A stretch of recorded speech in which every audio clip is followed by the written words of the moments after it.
Hello, and welcome back to our Inspiring Thoughts from God's Word studies, uh, continuing in Practical Christianity from James 5, uh, 19 to 20, Saving Grace. My brothers and sisters, if one of you should wander from the truth and someone should bring that person back, remember this: whoever turns a sinner from the error of their way will save them from death and cover over a multitude of sins. Am I my brother's keeper? Am I responsible for the actions of another?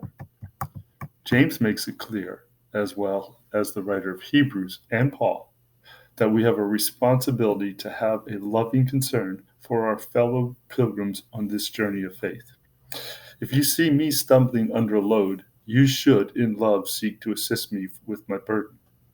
In the Old Testament, we are instructed that if we see our neighbor with his ox or donkey struggling under a heavy load, we are to go to his assistance to help balance the load and lessen the struggle.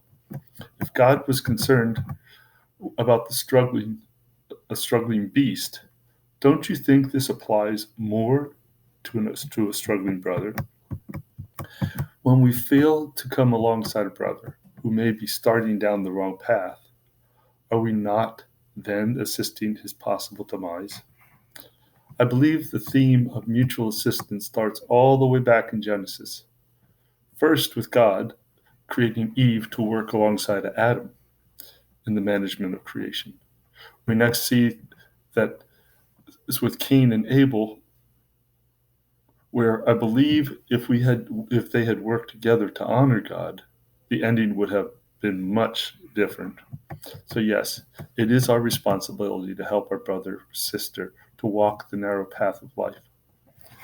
It is our privilege to both help our brother to carry his load and, when necessary, accept the assistance in our own lives. We are fellow citizens of the same kingdom and need to behave as such. We are not in a competition for this life, except to better ourselves, as a runner competes first to better his own time versus previous time. We are fellow runners on the same team. We need to be encouraging our fellow team members, not putting them down. Fellow members of a track team watch the runners to encourage them and to assist in advice that could aid the whole team in advancing. The theme throughout the letter from James has been the goal of personal improvement, the need to stop comparing ourselves with each other and keeping our focus on the Father and the Christ, standing at the door ready to come to our aid. When we take our focus off of the prize, the crown of life, we place it on lesser things, which ultimately lead to our judgment. When we focus on the lawgiver as a life giver and reach out in love to those around us with the same love we have been shown, we will, as James says, lead others from a path of destruction unto the way of life, and in so doing cover a multitude of sins. We are placed where we are, at the time we are, for the purpose for which God has called us. Part of this calling is to be part of a universal family and to act as such. We are to treat others as equal partners in the walk of faith.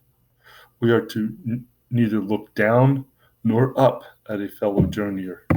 We are to keep our eyes fixed on the Master and follow his lead, who for the joy set before him endured the cross.